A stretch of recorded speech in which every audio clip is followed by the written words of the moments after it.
and is nothing is gonna, you're never gonna check in or whatever. But at the end of the day, if you need to travel for business opportunities, for example, it shouldn't be a case where you're not there and you didn't make any money because you're not there. And how do you get to this stage? Of course, the most important part of that is you need to create business processes. And I'm sure a lot of persons are familiar what that is, but I'm gonna, of course, break that down for you today.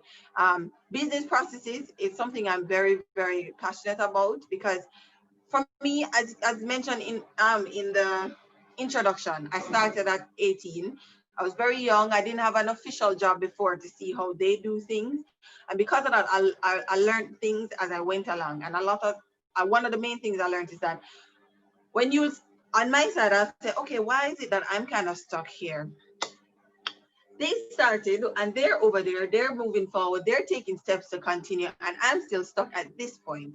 And I mean, as we went along and we made those mistakes, I realized the main problem is that we did not have business processes, right? So giving an example, for example, for Zarbel, what we do is that each employee, well, I like to call them team member, but each employee, um, they have different functions, of course, but they are also different breakdown of how a task is done. So as the leader of the business, I know how to do everything. So if I need to jump into the role of a salesperson, I know how to do it. If I need to jump into the role of HR, I know how to do it. But each individual person, it's in my brain.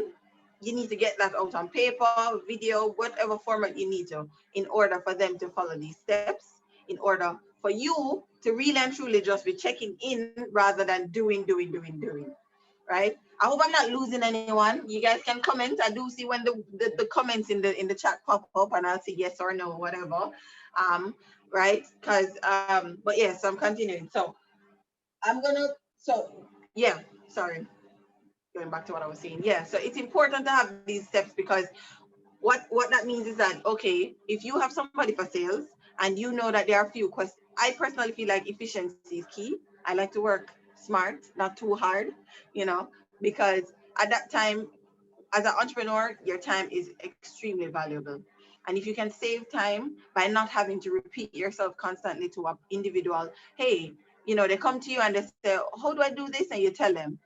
Then next week they come back. How do I do this? Or the day after they come back. And also, what that also means is that if they're constantly coming back to you, it means that they're now codependent on you to share how they do their role in the company. And I mean, at that point, why do you have them if you could just do it yourself? You know what I'm saying? So it's always better to have. I'm going to use of course, my company as a case study in order for you guys to follow what I'm saying.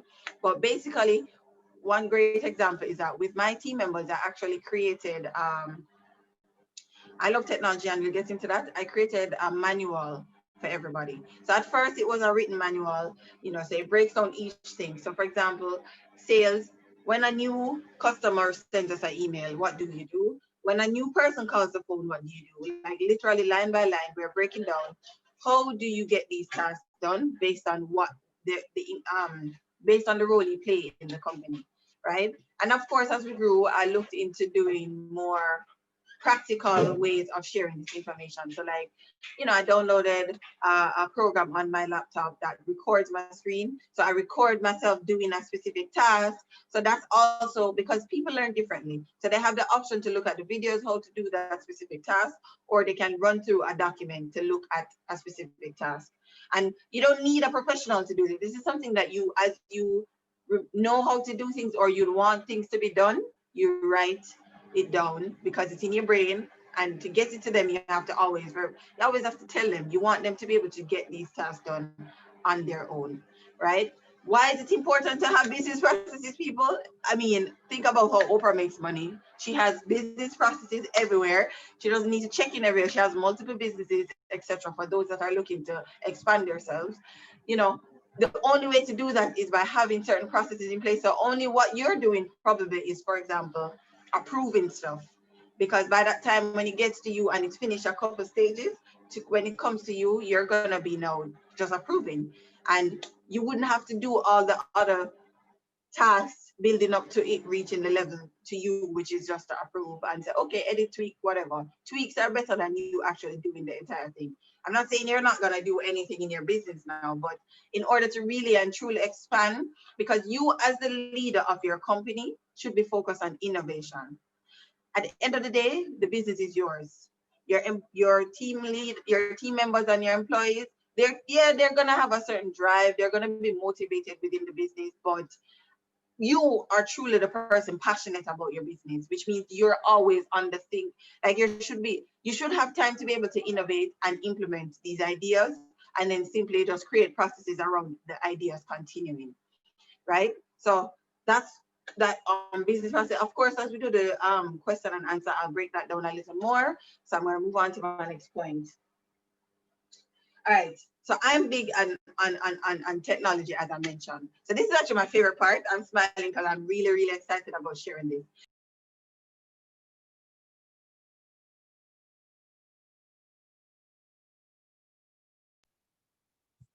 Are you guys hearing me? Sorry about that. Yes. You started your business. You've gotten everything done. And now that you started your business, you need to ensure, well, no, first of all, it's now COVID and a lot of people are running to working from home. I'm working from home, as you can see. My company has always been based online. We don't have an office space. There are many tricks and trades to not having an office space. You can work from your home. You can have your team stationed remotely like mine. My team is stationed remotely. Not COVID. COVID wasn't the reason. We've been doing this all these years.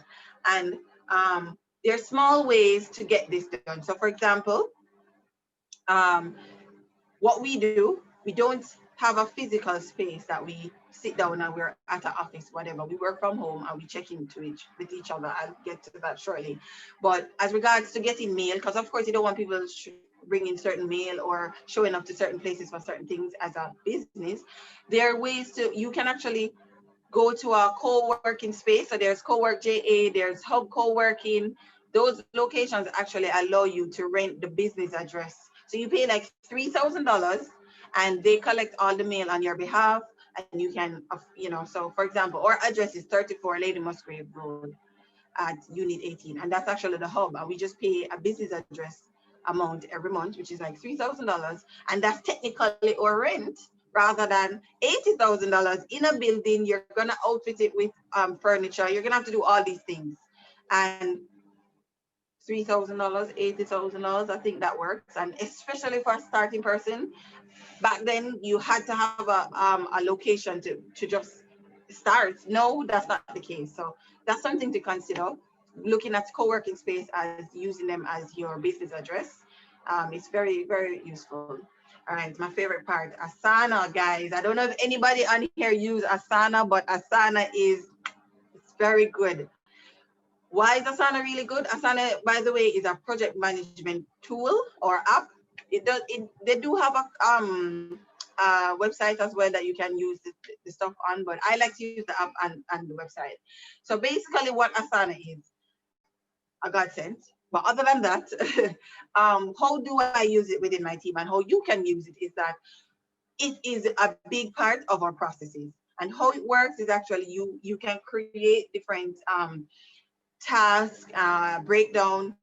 Let me give an example. So for example, when our order comes in for our team or customer experience officer, which is also our sales, she knows that there are a few steps. Let's say there's about 10 steps before you consider a job completed, right? So instead of double, you're wondering, you're trying to think, okay, did I do this step? Oh my gosh, did I do that? Or let's say she happened to have an emergency and she asked me to pick up where she left off. Instead of having to call her during this emergency, I literally just go on Asana, see what she has completed, and just continue from the other things that she haven't completed. And even the best part, as the team leader, I'm actually attached to all that tasks that they've done. That doesn't mean that I'm typing on them, commenting on them. It means that once they do something, I'm actually alerted to that. And if I want to go in and comment or tell them to tweak, or I want some sense of accountability by checking what they said they've done, I have it all in one place on Asana. So I highly recommend persons use Asana. You can use it for daily use as well, for to-do lists and whatever, but it's really good to create business processes for your team. after this meet session, or maybe during the session, I'll show you guys an example of how I use it. I don't mind sharing that as a resource for you guys to see how you can use it in a sense of calendar or breaking down tasks for your team or whatever. I can actually show you guys how to do that, or I can send you a screenshot, whatever. We can discuss that afterwards. But Asana is really, really, really good, and I highly recommend that persons that are running a business consider using it, because even if you're based at a location, it's a way you don't have to micromanage, because you're already alerted to what they're doing without having to be like, what did you do today? You know what I'm saying? Because you get those alerts, and it's online, which means that they can be remotely stationed somewhere and you can do the same without wondering what have you done, etc. And that came about for us. We searched a few and we really tried others, but it really works for us. As well as I visually like how it looks. I like things that are cute, and just, like if I'm using something every day, I don't want in my face. It's very beautiful app visually, right? But while we're doing what we're doing, and I mean, as I grew, as Zarbel grew, I was like, okay, why am I having this issue every time this happens? Da, da, da. And I kind of said, oh, and I did my research and everything, and I said, okay, it's because what would happen is that my staff member would have had something to do with school, because at the time we had a lot of part-timers, and they had something to do at school, for example, and they said, Shani, I'm going to be out for the rest of the day. What would have happened is that I would have to be like, okay, what were the last few things that you did?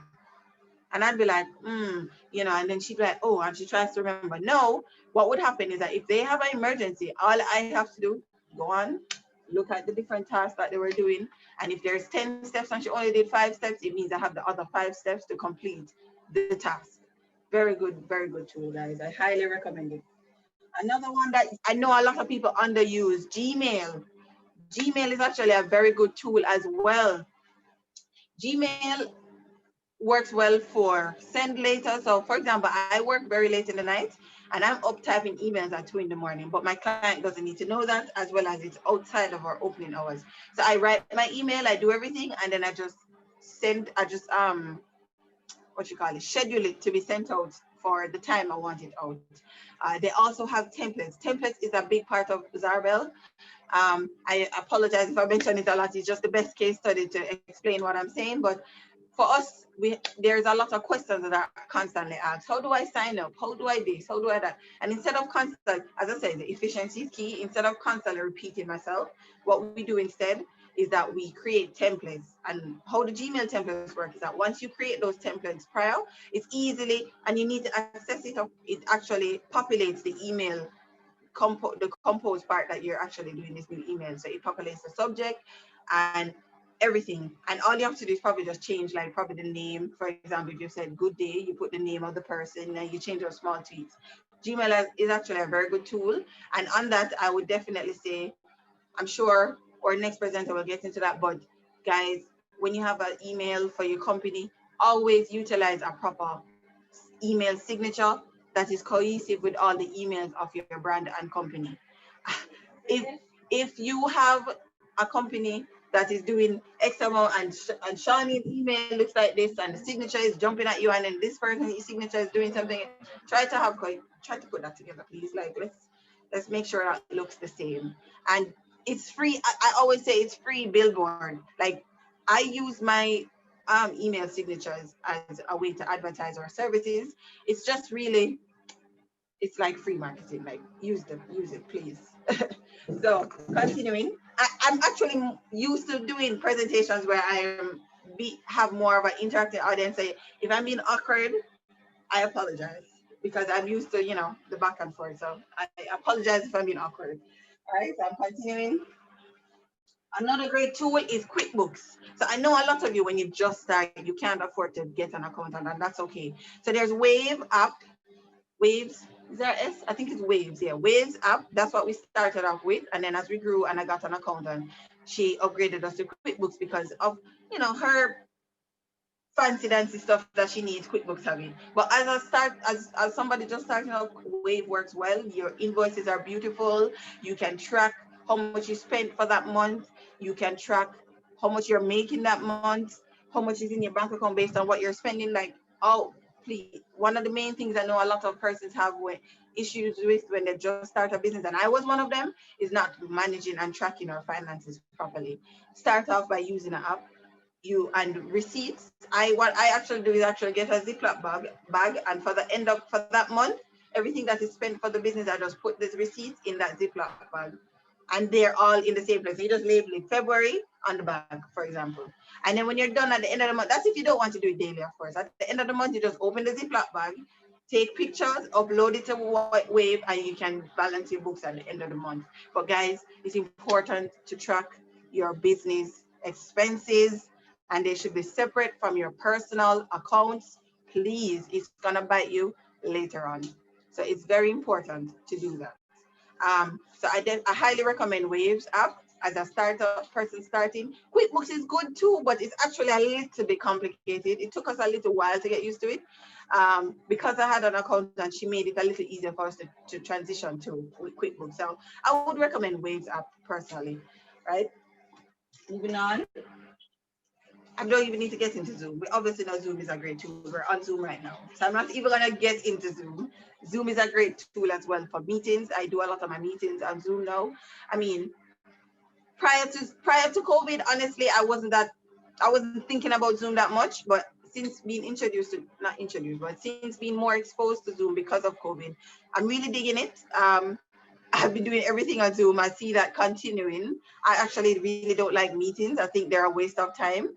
I mean, if a lot of things could be an email, and you have to pack up your life and go to a physical space and sit there in traffic and sit there, when honestly you could just jump on a call, boom, boom, boom, write it down, done. Or an email. I love emails. I really actually love emails. Continue WhatsApp business. I know you guys know about WhatsApp business, but there's actually, it's like really good. You know, I do think though, one thing I do realize with persons that have businesses and they do WhatsApp, they put it on a regular WhatsApp. Why?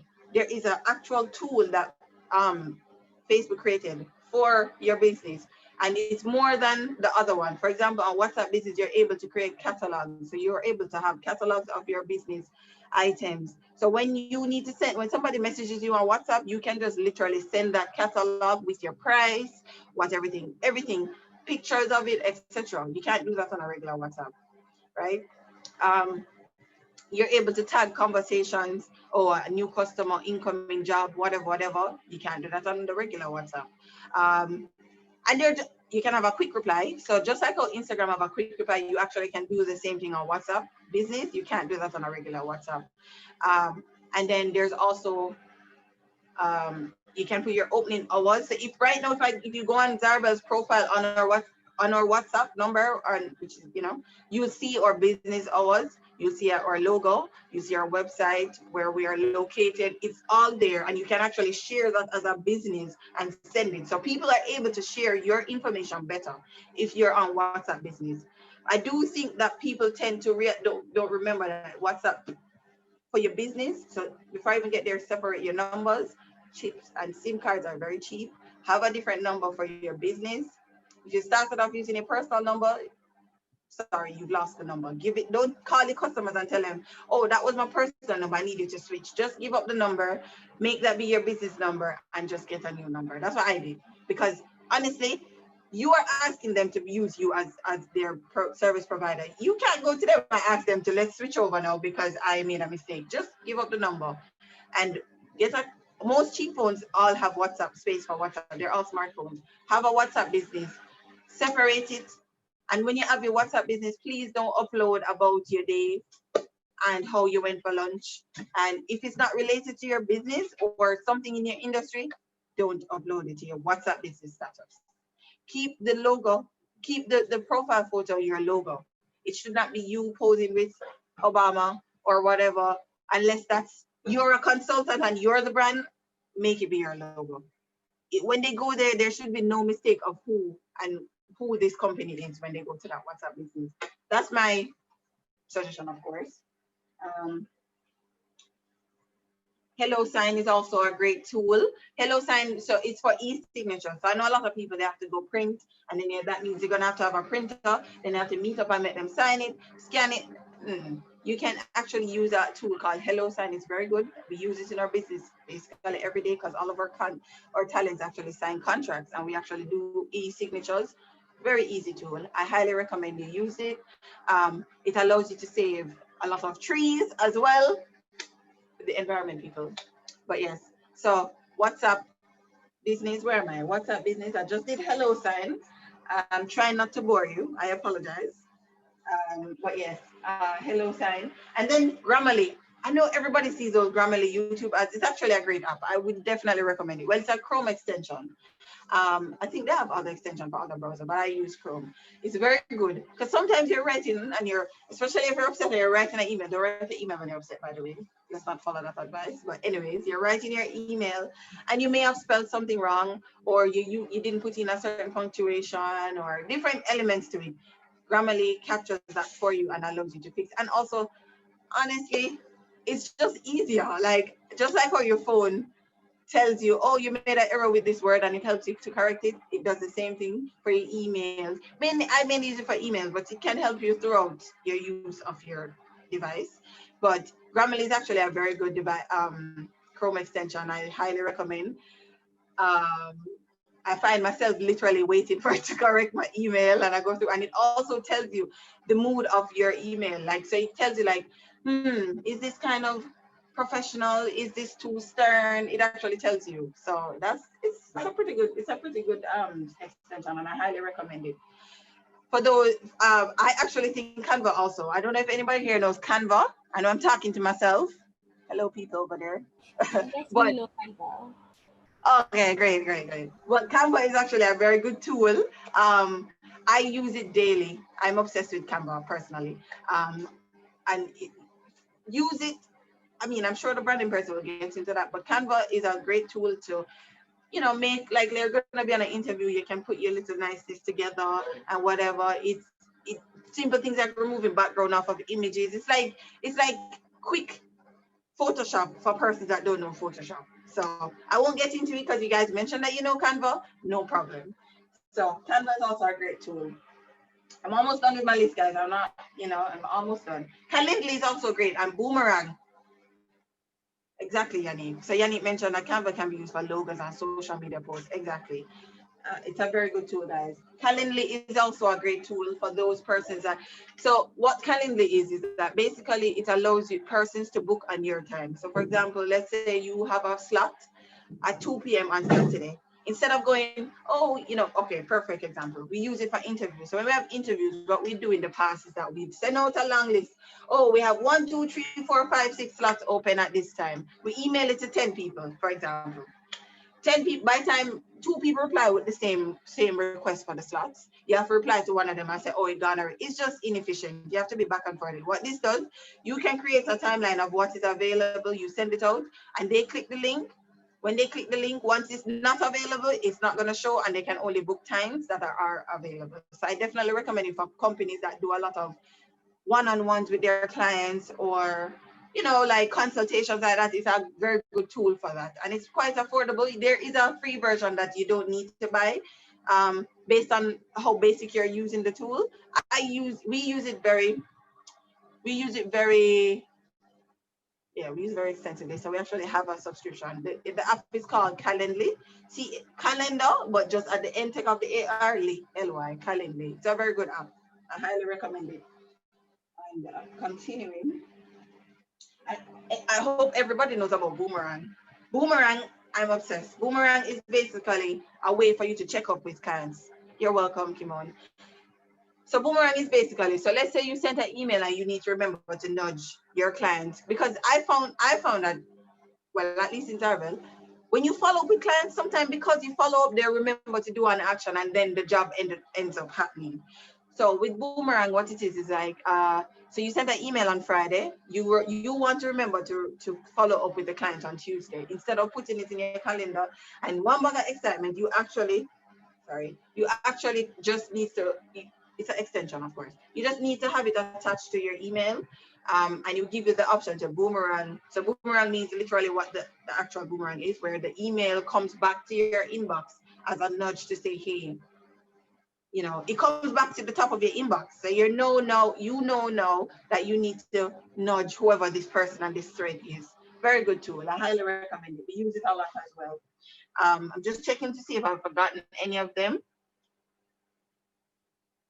Oh, yes, TextFun. TextFun is also a great tool, guys. So if you are in a company that sends a lot of text messages and message-based stuff on your phone, TextFun sounds exactly what it is. It's like you have text messages that you would have formulated prior, and then you send it out. So you're writing a text, and instead of writing long thing every minute, you literally can just put in certain keywords and it just populates a text message for you and send out. We use that tool a lot because we do nudge our talents when they have an opportunity or whatever. We nudge them a lot. So we do have that tool. It's a very good app. I'd highly recommend it as well. Of course, all of these tools are based on what your company is. And of course, in the question and answer segment, I'll be able to break down how best you can probably put it into your business. Word as well, Microsoft Office. The new Microsoft Office layout is pretty good. I actually recently was using it and I realized that you know how you were on Google online and you can have a person editing a document while you're editing a document, you can do that in Word as well, actually. Once they have a subscription, of course, because it's subscription based now. And I think that's pretty cool. I'm obsessed with Microsoft Office because I think those tools are really, really good. I love to use Excel, but I'm just letting you know that don't underestimate what Microsoft Office can offer. And they're always updating. So it's good to have that subscription. If you can, try to get the subscription because it's really good, right? Now that we're done with the productivity tools, we're gonna get into this part. So I mentioned it's a real deal. So now that you've done all these systems and whatever, you are now making money. You have a business bank account. Please open a business bank account. You have a business bank account and you get paid 100 grand for a job. And when you get paid 100 grand, your expenses came up to 102 grand. And you're like, oh my gosh. All right, next month you get paid $50,000 and your expenses come up to 30 grand. So you say, whoa, I saved 20 grand. But what do you do with the 20 grand? It's just sitting in your account. Something come up, you spend 2, you spend 3, you spend 4, then books you broke again. I have the answer, guys. Have separate bank accounts for separate things, especially because you don't want to overspend on what, especially on the expenses. You don't want to run out of money for expenses. So I recommend having 3 business accounts. Accounts receivables, so that speaks for itself. All the money that you get, etc., goes to that account. Then accounts payables, all the expenses that you need to pay, whatever bills, staff, whatever goes to that account from the accounts receivable. And then a third account called profit holding, or you can call it what you want, profit holding. What that is that firstly, when you first get your accounts receivable, let's say it's 100 grand, you immediately send 10% of that 100 grand to the profit holding. That account, by the way, you shouldn't have access to it online. You shouldn't be able to just quickly pull a money or see what is in there. It's to hold your surplus. You immediately send the 10% over there, right? So now you have $90,000 to work. And you, trust me, just like our mother can make a mackerel share for 10 people, you will make $90,000 share up for the month for your business, right? Now, after you've paid your expenses by sending to payables or whatever, you realize you have $5,000 left. You send that $5,000 over to, you have 2 options. You can either send it over to profit holding, or you can leave it in the account for if any emergency thing comes up. That's fine. But at least you would have saved something out of that money, because to run a business and to make sure the business survives, you need to have constant cash flow. And that's a perfect way to manage cash flow, because at the end of the month, when you go back to check that account, the 2 grand and the 10 grand where you send, you look, books, you have $200,000 in the account.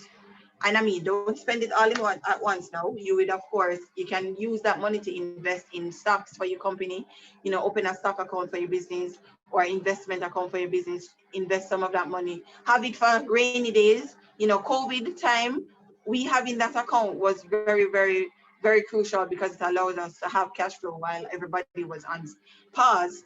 So I highly recommend having 3. So for the 2, the accounts receivable and the accounts payable, have them in the same bank account. So when you transfer, the same bank. So when you transfer the money, it's immediate, so you can do your expense payments quickly. And then the third one now, profit holding, you can have that really anywhere. the main thing is not to have online access, because it's very tempting when you sign in and you say 200 grand there and you didn't need like a $2,000 over here. So you send over 2 grand and you just keep sending over, boops, the money done. So I highly recommend not having online access for sure. I hope I'm not losing anyone or putting anybody to sleep. Right? So I definitely, and of course, have a separate. Please don't mix your personal account. I mean, if you first started and you don't register your business, fine. You can have two. You can have a personal account that you use for your business transactions. If you're very, if you're disciplined, I know I need to separate for sure. So if you're disciplined, sure, whatever, do that. But I highly recommend, and highly recommend separating, because it's very good, as well as when you need to look good for the banks and they're seeing that you're separated and they say, send me your financials. You don't have to say, oh, well, I'm a personal account, you know, blah, blah, blah, whatever. No, you can send them your actual financials. Um, Continuing. So,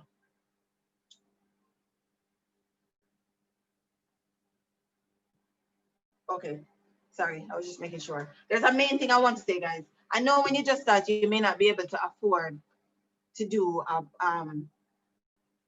what's the word? To have a salary. That's fine. Salary can be $500, guys. When I just started Arbel, I was getting $500 a month, and I was very proud of my $500 because it was very, very much earned, right? But what my point is that practice to take a salary, even if you can't afford to keep a salary. If you intend to reinvest into the company, still take that money out. So let's say you decide that you're going to take out $10,000 towards your salary, put it in your business, in your personal account. Let it reflect that you've collected money from this business. And if you want to reinvest it, just take it back out and put it into your business account. Let me tell you why. When your business has grown and you go for a loan or whatever reason, it reflects you personally too, by the way. It reflects well on you when you need to do your personal activities. Because remember, as an entrepreneur, if that's your sole way of earning money, that is what is reflecting. That you are earning money and whatever. And if they ask you, oh, you like this loan, show and prove to me that you're making money.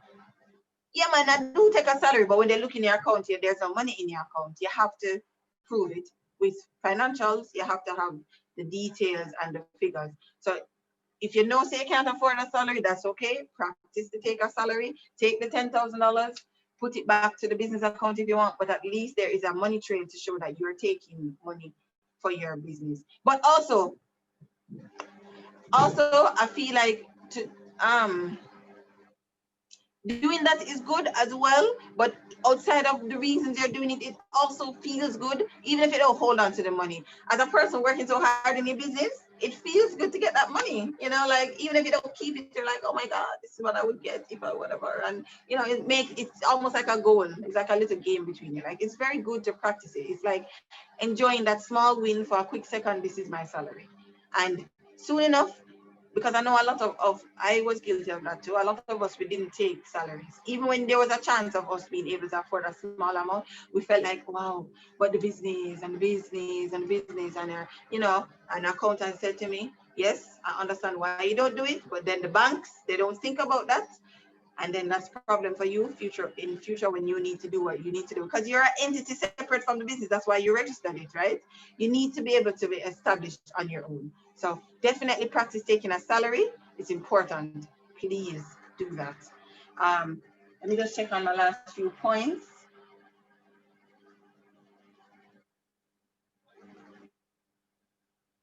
All right. Okay. So I'm finished with my main points. So this is just me gonna wrap up and just explain a few pain points about running a business. So first of all, running a business is not easy, and I'm sure everybody knows it. For those that don't know, you're not going to make profit. If you make profit the first go, great, congrats to you. But you must go in there with an expectation that you're going to have to make a few sacrifices. And if you're not able to do that, it's not for you. If you're not able to understand that maybe for the first year, you're going to have to be dependent on either a second income or your parents or something, it's not for you, honestly. And that's why I'm a big person. I'm big on starting early. I started at 18. At 18, I didn't have any responsibilities per se. I was going to college. My mom would give me lunch money. You know, so if I didn't get a salary, that's okay. I didn't have a child, I still don't have a kid. You know, there are many things. I was living at home as well, so I didn't have rent. When you start early, you don't have a lot of things swaying your decision. So of course, if you have a lot of responsibilities, the first thing you're gonna think is, all right, let me make this decision around the responsibilities that I have. So I highly recommend persons, if you can, to start as early as you can, right? So of course you have the passion for stuff. Don't be afraid. Okay, when you get a team, people, motivate your team. Do not put your team down. Allow your team to feel like their opinions matter. It's important because trust me, sometimes being the leader of something, you miss a lot of very good suggestion and improvements and innovation for your business because your staff feel like they can't come to you. You must create a space and an environment for your staff to feel safe enough to share how they feel and to give suggestions, even and also to give feedback on your performance. If they felt like, you know, last time you were rude to them or something, or Shawnee, maybe we can try this method. Listen to your team. They're on your team for a reason. That means them have sense, which means they have opinions and they have good ideas. It's important to motivate your team. It's important to let your team feel like a team and not a boss and such. So that's important. That's key. That's one thing I wanted to mention for sure. And also, for my final point, I would definitely say congratulations. So everybody here, I'm going to assume, even if you haven't started, you are looking to start. You've started something. You've done something in the realm of starting a business, and I think that is worth commending because a lot of persons don't start. A lot of people plan themselves into never starting, and you've started, and that's a big deal. And I want to commend everybody here for starting. So if you've registered, great. If you're about to register, don't take too long, but that's also great. You know, starting is key, and don't and try your best to avoid excuses. Oh, you know, me not have the funding. Why? Me have school, you know, blah, blah, blah, blah. I always say, if you're busy thinking of working in somebody else's dream and thinking about somebody else's dream, you never get to start yours. You know, when you go to a 9 to 5, yes, you're tired, but you're tired of just doing somebody else's dream. You just spend 8 hours building somebody else's dream. If you're gonna have to give up 4 more hours for your dream, do what you need to do, because at the end of the day, it's gonna be worth it if you're willing to do the long haul. That's number one.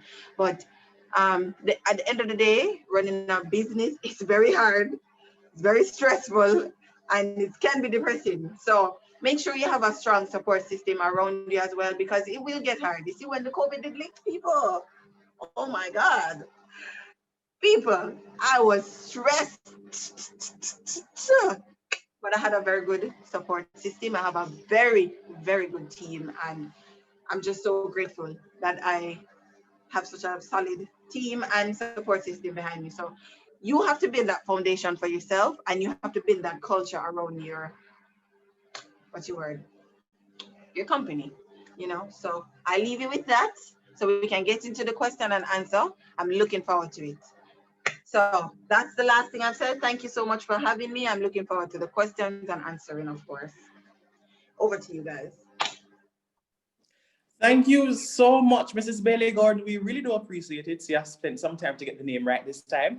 I appreciate that. Thank you. Thank you. I know and I it's about appreciate you coming today as well. We really do appreciate it. So a lot of questions have been coming into me personally, but I'm also going to ask guys that you put them in the chat as well so I can read them. Also, I will pause after I ask each question so you have an opportunity to open your microphone and ask your own questions. So someone asked me to ask you, how do you develop your team members to the point where you can trust them to do tasks without your supervision? That's a great question. Whoever asked that question, you are really listening. Thank God, because I thought I was talking to myself at one point. But that's a great question. So on my side, I didn't get it right at first. I'm not gonna pretend it was a task.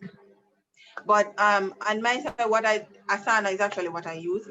I said I did promise that I'll show you guys something. I don't know if you guys want to share my screen, I can, but what I'm saying, Asana is what I use. So how Asana works, as I mentioned, so I can break it down. So I have a customer experience officer. So she deals with customers, of course, sales, incoming, stuff like that. We have an accounting manager, and we have an administrative, a database administrator, right? and then of course myself as team leader. So how we manage my our team and making sure we're in sync is that we actually create um what you call it, breakdowns of different things that we consider the task to be completed. So for example, if an order comes in, Amoy, that's my customer experience officer, she knows that in order to completely say we have won the job is completed, these are the steps that I need to follow. When she completes these things, and as she completes them singularly and the overall task, of course, I actually get notified. So if she said to me, so one of the things is that when a job comes in, you need to confirm receipt. So confirm receipt can be one of two things where you literally say, I'm confirm receipt, we're gonna whatever, or you send them the template. So it's based on how the email comes in. When she has ticked that off, I get alerted that the job, whatever, confirm receipt was done. I can know as a person on the back end now getting this notification. I can either go two things. I go in and I double check and I say, okay, she did it, because I can go to the email and check. Or if I go there and I don't see the email, I can literally say, oh, but you say do it and I don't see it. It's about really, honestly, it's about learning to trust and just giving them an understanding that mistakes are going to happen and you cannot be too hard. People make mistakes, people are human.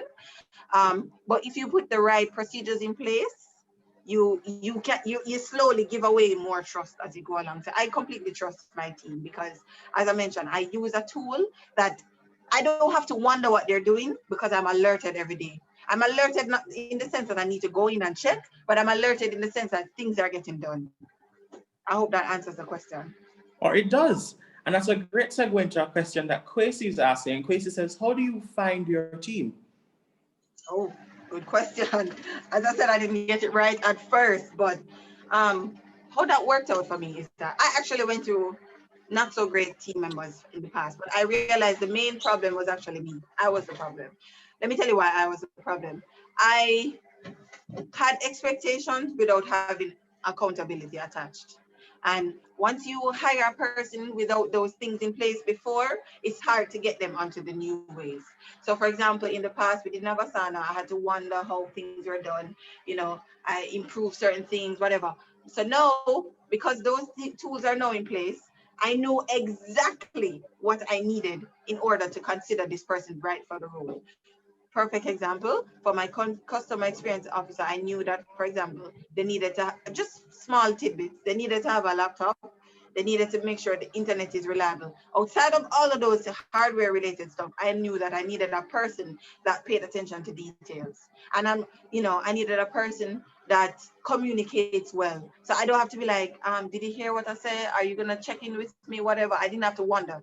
Those are different key points that I was looking for. So in the interviews, I was able to figure that out beforehand. So, if of course you can get other things wrong, but it was a good starter for me because I remember when I was doing my interviews with her, or I did interviews for different roles, that I actually create forms with scenarios. I send them out, and that's how people apply. And only persons that pass those scenarios get to be interviewed further, rather than just, oh, come in for interview, come in for interview. That's a waste of time. And I actually did all of this digitally until, including the interviews, I did them over the phone with certain questions and based on what I'm looking for.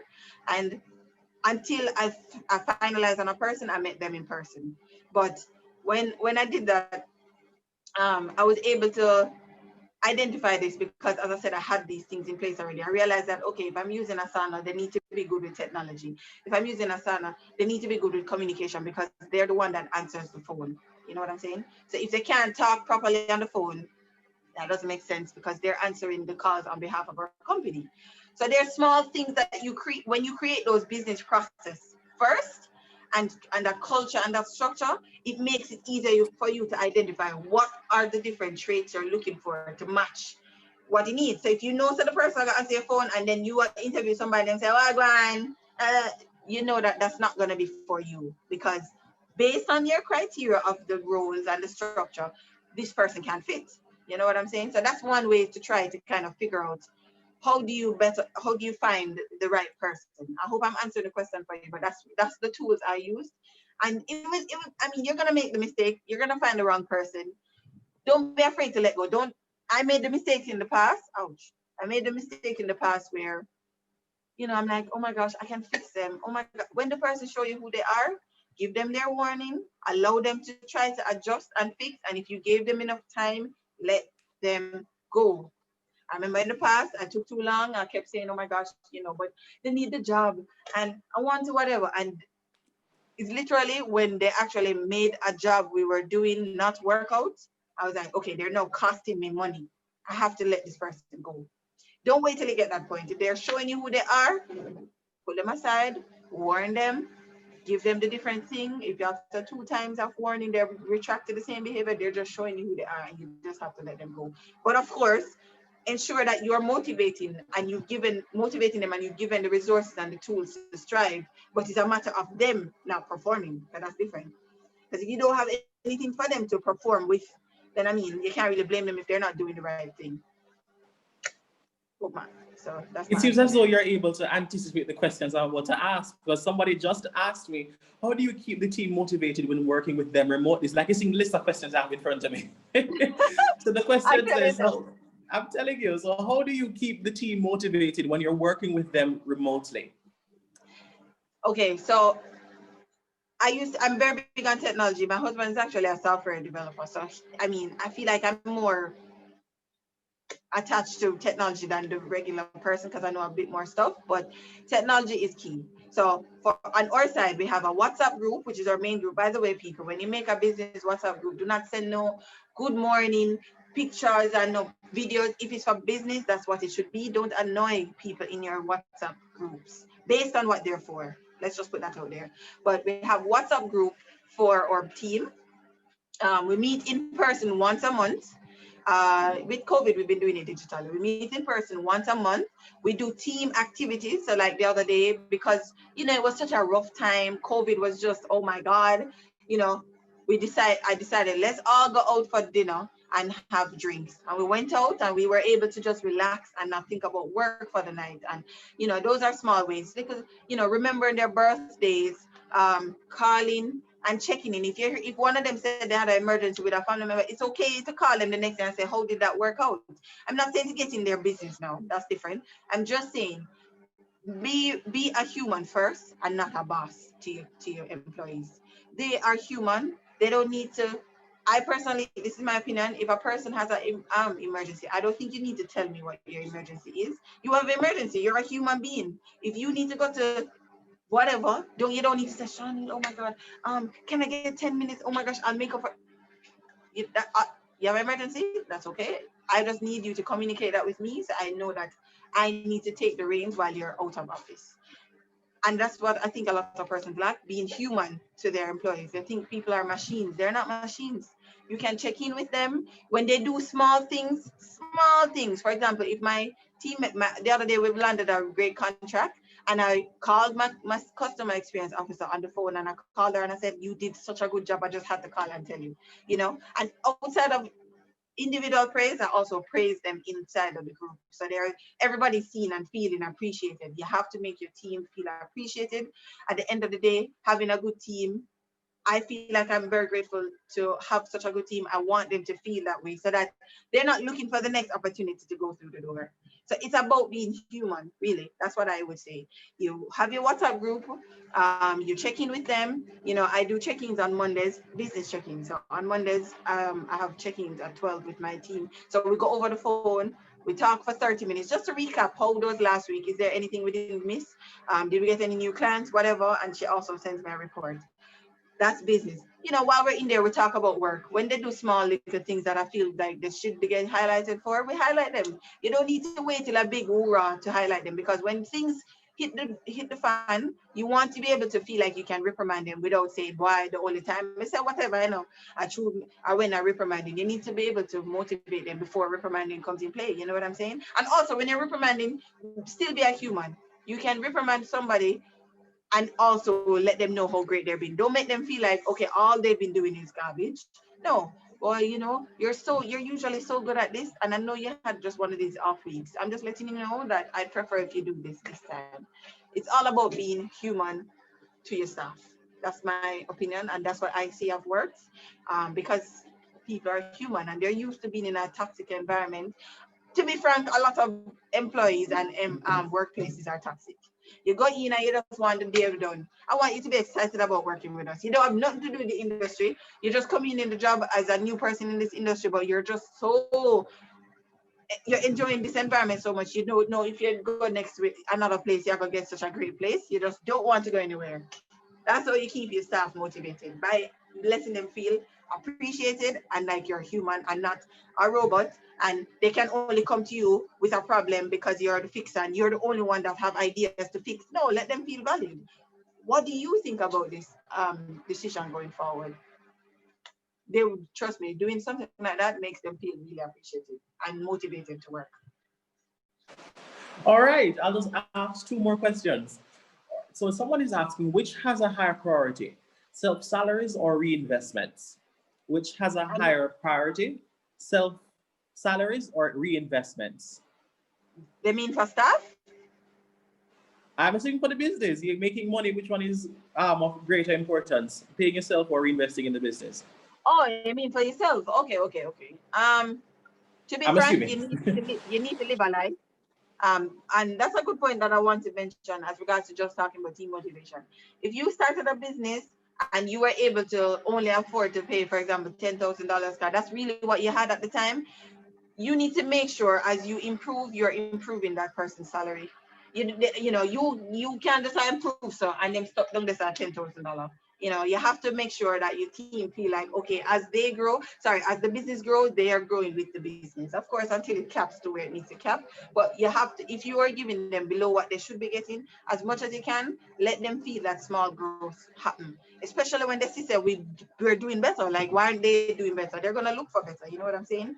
As regards to that question now, I wouldn't necessarily say one is more high priority. I just think both are important. So if you have the surplus to do it, invest. But you may not have the surplus. That's just a fact. But if you're doing the profit holding account that I suggested, you should have at least 10 grand surplus. But anyways, um, your salary is definitely important because one, as I mentioned, for future and life and doing things about you, you need to have money. It doesn't drop out of the sky, and to do that, you need a salary. I do think salaries are important because one, you look great to the banking institution if you want to get a credit card or whatever, as well as you need to live your life. I hope I answered the question. I think it's quite, use your surplus as you see fit. And always, yes, I'm always thinking about the business. And yes, sometimes I put, if I feel like the business needs it, I put it back into the business. I try to avoid doing that. When you reach a certain stage, as much as you can, avoid putting back your salary into the business. Guys, let the business survive on its own. It's not a leech. It's supposed to run on its own. If you get your salary is for you and your business, meaning your literal personal business. Plus, if you want to use some other person when they open an investment account for yourself, let the business survive on own. If you're constantly just reinvesting, it means that you need to do more so that the company don't need back your salary to survive. So I hope that answers the question. The salary is important because you need to survive. You need money. All right, thank you. And our last question now. You mentioned earlier that you had, in selecting your staff, you had, sent out a few scenarios, and then it's when the persons give the correct answers to those scenarios that you call them for interviews. So Mr. Carlisle Grant, who is our next visitor actually, is asking, how did you come up with these scenarios? Okay. Hi, Carlisle. I'm familiar with Carlisle. Great question. Thank you. All right. So for me, let me think back. How did I come up with those scenarios? So as I mentioned, when I'm doing interviews nowadays, it's learning from my mistakes. So in the past, when I'm doing interviews, we call up 10 million people. I say, all right, you can come for a meeting at 10 o'clock. Next one, 11, 12, 30. And you gone there from 9 o'clock, prepping yourself, waiting on interviews. You doing it at a cafe, for example, you buy food, coffee, one bucket, excuse me, excitement. No, of the 10 people, 3 people show up. You just wasted a whole day. So now what we did is that we created a Google form that they have to apply for the job. In the scenarios, what I did is that I literally, based on the role, I literally think about, because I already had the processes in place and I know there are things that I would need to get done. For example, for the customer experience officer, I know that if, let me think back to one of the scenarios. I think I asked her or them, I asked them, what if an email comes in sorry, what if you had something, let me think. Yeah, what if you had something pressing as a job came in pressing, and then in the middle of you processing this urgent job, a client calls you on the phone and tell you, can you please help me with something? How would you deal with that scenario? Because this is real life. What is gonna happen? You have something urgent, you get distracted by another client's call. And based on those responses, I'd say, okay, they're thinking on their feet in a scenario, because those are scenarios. So it's really thinking about scenarios about what the role is gonna actually do for you, and also having the business process in place. So a lot, and then also of course you ask a few vision related questions. Ask a few vision related questions, right? So for example, I would probably ask, where do you see yourself in 3 years? Personally, I think honestly nobody knows where they're gonna see themselves in 3 years. That was just me asking a question to see how the person was thinking. I remember one person stood out to me. Two persons stood out to me. One person said, I see myself working. They didn't just say working as arbiter. They're like, I see myself developing my skills in, like they would say, oh, customer service and whatever I'm building with the team. That's a great answer. That means they're looking to work with us for a long time. Long term, I'm looking for people for long term. So that stands out to me. Another person now said, boy, in 3 years I see myself having my dream car, my dream house. I know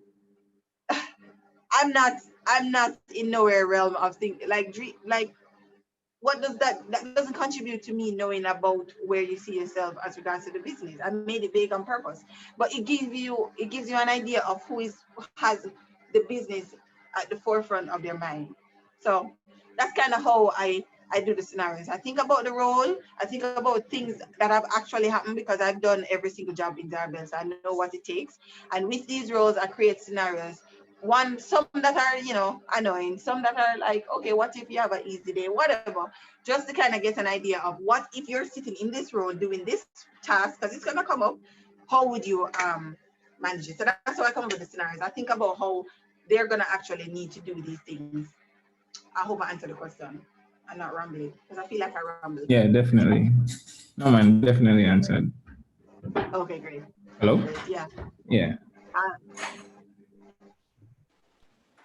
All Carla, right, that was thank you, right? you so much, Mrs. Bailey Gordon. I can tell that on behalf of the entire National Youth Parliament, the Surrey County, all counties, and those attendees that are present here today, that we have learned so much from your presentation about the real deal of running a business and working with staff and motivating them and where to get them from, and the true intricacies and nuances of running a business. And we can tell why you're someone who is so well decorated in awards, because you seem so versed in the proceedings and on entrepreneurship. And we really appreciate you taking out the time to come and talk with us today. Thank you. But before we go, I actually had a quick activity I wanted to ask the audience to do. Oh, So sure. if that's okay with you? Sure. Okay, guys. So we're gonna make it short. So two things. One, I forgot to mention there is a book that I want to suggest that everybody get. It's called Profit First by Mike McWillowish. I cannot pronounce his name. I'll type it in the chat. That's a book I highly recommend. But the activity is, hold on. So I would love if everybody could comment in the chat three list three apps or extension that I mentioned that you will be downloading after this session, sorry, and why. I'd love to see the comments about these three apps. Think about your business, think about the suggestions I made, and list three or two, I'm not gonna kill you, two that you see yourself using in the future and why. So that's the activity I wanted to put out there so you guys can comment it. And that's it for me. And thank you guys so much. I'm so grateful. I'm so happy to always share my knowledge. I'm just so grateful. Thank you guys so much for having me. Back to you. Thank you so much again, Mrs. Bailey Gordon. And in the meanwhile, while you guys think about the applications that you guys will be using, and the reason why I'll be using those two applications, I just want to take the moment or the time out to big up one of our sponsors, Cowork. You mentioned them earlier. So Cowork, for those of you who don't know, is an accessible and convenient space for creatives, entrepreneurs, and freelancers, which offers their members benefits such as 24/7 access to their own time, an office space and rental space available. They have a steady and reliable broadband internet. For those of you who are here in our last session, that's where actually I was located. and was moderating from. They also have access to high-speed wireless internet. They have a coffee bar, and they have a connectivity cube that can be used as a podcast room with an ISP phone. I want to give them true greetings and thank them so much for all the work that they're doing helping to make this business mentorship program a reality. So guys, just remember that just type in the chat, not seeing anything so far, but just type in the chat just 2 apps that you'll be using going forward. While you get through that, I asked that Mr. Roderick Chance ready himself, as we'll be heading into our next presentation by Mr. Carlisle Grant, speaking about personal branding for entrepreneurs. And I think this is a very important topic because as entrepreneurs, you guys are custodians of the business's brand. And when persons see you and see your businesses or your business, what is it that you're telling to persons? What is it that persons are seeing from this? What is the information that they're getting from seeing you? And Mr. Grant is going to go in depth with that topic. So guys, just a reminder, please type in the chat 2 applications that you will be using and why. So I'm seeing LaShawn Mills has said Canva. I'm using Canva. I've started to use that app due to daily content for my social media posts. She also will be using Waves to assist her with managing her expenses on a monthly basis. Thank you so much, LaShawn. Thank you, LaShawn. I think we should give her something special.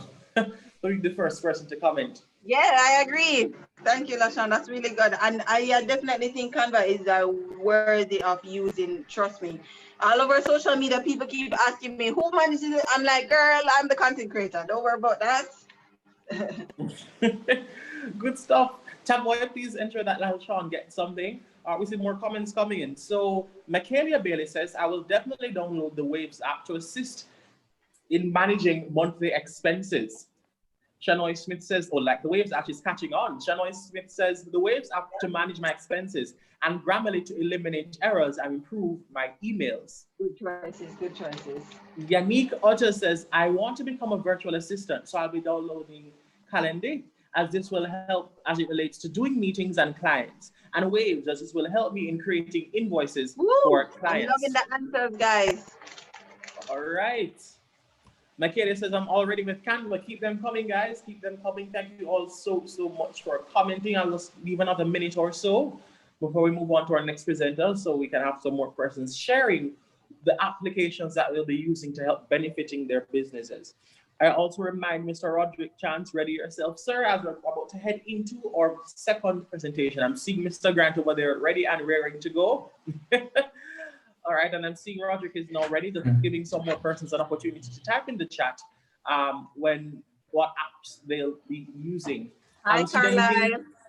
I haven't seen anything from Antonio. Cashlon, Kimon, just calling out everybody, LaShawn, Michaelia, Quasi, Roderick, Shanoy, Yannick. I saw something from Yannick. And others. Please feel free to share what you, even if not the application, if you've learned something from this presentation, I'm sure Mrs. Bailey Gord would like to hear it or read it. So you got to go ahead and share that as well. So I think I have... Thank you guys so much. Right. Thank you so much again, Mrs. Bailey Gordon. So I think without further ado, I'm going to ask Mr. Roderick Chance. If anything at the end of his presentation, I'll go back to this. But guys, please remember to put them in the chat. Also, remember to have your questions ready. If you don't want to forget them, you can type them in the chat, or as you guys have been doing, you can simply PM them to me and I'll read them. So Roderick, over to you for the introduction of our second and final speaker, Mr. Carlisle Grant. Roderick? Thank you so much, Najee. Mr. Carlisle Grant is a St. George's College and UWI graduate with a Bachelor's of Marketing. Carlisle has made many strides in his personal growth at university and in tandem been able to maintain a well-rounded profile. He was a member of the year for the UWI Marketing Association in 2013, which paved the way for his appointment as Director of Public Relations for the executive body. In his final year, he became the Vice President of the association, as well as the Jamaica National Youth Ambassador for the UWI campus, a program which has aided greatly in its growth thus far. Since graduating from university, Carlisle has worked in events and digital marketing companies, and since 2018, has matriculated into his own business ventures. Currently, he is 26 and a managing partner in a creative agency called Digital Danes. a solutions-driven creative agency applying global standards to solving digital marketing and content creation challenges. He's also a Sama Sama Bali Fellow, a creative residency, and a brand ambassador for the U.S. Embassy within Jamaica. Please welcome Mr. Carlisle Grant. Miss Carla again. Hello guys, everybody hearing me? Hello? We can hear you. Go ahead. I'm looking forward to it, Carlisle. Making me nervous now. All right, so my topic is personal branding for entrepreneurs. It's a topic I've spoken on many occasions because I personally believe that, people generally just like to work with who they know. That's just a common thing amongst any type of life, anything in life that you do, people just want to work with people, you get, and I do believe that you get more opportunities that way. So I'm just gonna give a brief synopsis of what I'm going to discuss. So in order for you to understand in depth what branding is, I feel like you need to understand also what marketing is. So I'm gonna take you through what marketing is, what marketing is not. I'm going to discuss with you, what's the difference between marketing and branding, because there's a difference. A lot of people think that it's the same thing. And then we'll segue into, the whole personal branding, where I'll give you some tips. I can give you my life story if anybody's interested on how I would have built my personal brand to where I am now. And then we can just have a discussion. I'm going to try to make it very quick. And I just want it to be a very engaging discussion, and you can feel free to ask your questions. All right, so before I jump in, does anybody have any idea what marketing is, or would probably want to just give their definition of it? I just want to see where everybody's headspace is. Let's give it Let me know if I'm allowed to talk. a minute. Yeah, I mean, why not? I'll see if anybody else would like to go first. Okay. All right. Well, just to answer, for me, what marketing means is basically the message your brand and yourself send through the different mediums, digital, online, etc., etc. That's why, just to make it plain and simple, that's what I think, the message you send through about your brand. Okay. Yeah, that's a good definition. Give it a couple seconds. If anybody else let's give it a go.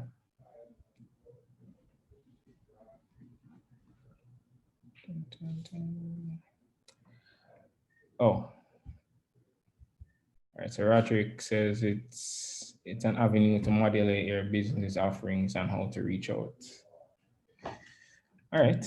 All right. Well, in its most simple and purest form, marketing is basically how you tell a story. It's storytelling, how you tell a story to anyone that you wish to interact with. So it's impression, first, last, and everything in between. So I think that's the easiest way, the plainest way to tell it. It's how you translate a story, how you bring awareness to your product, how you bring awareness to your brand. But what marketing is not, though, is that it's not all fun. It's not only events. It's not easy. It's not, and funny enough, it's not for everyone. And it's not sales. A lot of people think that marketing is sales. Marketing is bringing awareness, telling a story about your product. It does not translate to sales. Sales is a totally different aspect of the job, but I mean, they're mutually exclusive in the same breath. But, just a common misconception. Marketing is not a waste of money. And it's not only billboards and commercials. It's not complicated either. It's not a miracle worker. So just because you start a social media page for your business, or you start a business, just marketing alone is not gonna, or spending some money on some ads or whatever, is not gonna bring you the success that you're looking for right away. It takes time. Oh, you hearing me better now? All right. Yeah, and it's not only marketing, it's not only for business, but we're gonna focus more on business, the business side today. So now, marketing versus branding. So it's often confused mainly because they're mutually exclusive concepts, but they are independent strategic activities that feed, inform, and drive each other. So branding is basically define what you're about. What do you bring to the table? What does your business bring to the table? What do you bring to the table? What is so unique about you? Why I should pay you any attention? Why I should pay you any mind? And then marketing now is the strategies that you use to build the brand. So you can see where they align, but you can also see that they're not the same. They're not the same thing. So branding is the story. Marketing is what you use, the strategies you use to tell that story. Is everybody following? I know you can hit the reaction button. You can give me a thumbs up, or just let me know everybody is following.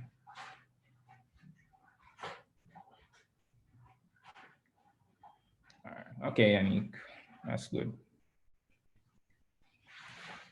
All right, so now we can go into the meat of the matter, which is us. All right, I'll look at that question after. So yeah, we can jump into the meat of the matter now, which is personal branding. So that's the means by which people remember you. It is what you want people to know you for. So with that said, it's something to be strategic about, and I'll tell you later on why. So, sorry. And as I mentioned before, people are more inclined to work with someone they know or have certain positive perception of. So if you are someone who, as Shani would have mentioned before, she said she started early from 18, which I'm going to assume was like high school time, university time. She would have been building her brand for years. People would have known her for what she brings to the table, what her business is all about. I have worked with her as well. She has given me opportunities through her business as well. But I knew about her from years ago. So just being consistent with that over time, she has now built an even stronger brand, a stronger business. And now I'm sure it's easier for her to get clients and get more work and able to offer more opportunities to people. So you can see how her personal brand from that time would have helped, because it's just what people knew her for. So I have also found this to be true, because my personal brand has afforded me rather unlimited opportunities thus far. So I've gotten business deals, I've gotten clients. People just call me or get a DM just because they knew that I am the digital marketing guy. I am that person who you go to for that stuff, because that's how I've been building my brand since I've left high school to now. So you want to really think about, what do you want people to remember you for? What you want them to respect you for. And then whenever you do start a business, it just translates into that. And it's so much easier for you to get clients. It's so much easier for you to get work. You don't struggle as much as the man who never knew nobody at school, never talked to anybody, never interacted with anyone, never tried to do anything noteworthy to be recognized or seen or to be known. I'm not trying to say you need to be popular or anything, but you just want to have a presence in a space. You just want to have a presence. You just want to have your foot in a door, and the rest will take course. So I mean, I've also been able to rub shoulders with a lot of industry leaders. I've done a lot of partnership referrals, and that's everything in between, just based on a personal brand that I've, built. Um, and I just want to also say that, it takes time. I mean, you can brush up on your social profiles. I think you should also delete embarrassing photos from your platforms. And most importantly, if you are trying to build a personal brand from a social media perspective, it makes no sense if your account is private. So I get it. I mean, some people want to keep their life private or whatever. Then if your life needs to be so private, then you don't need to be on social media. I mean, if your life is so private and you need to private your profile, just come off it. There's no point. It's not gonna add any benefit or value to you or your business if account is privated. So I always tell people, if you're looking to be a thought leader, if you're looking to be known, looking to align your personal brand with your business, you need to have a public profile.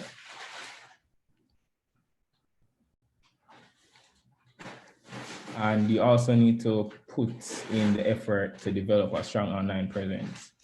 So, I mean, let's hold on, I just get my thoughts together. So, you want to clearly define what you want to be known for professionally.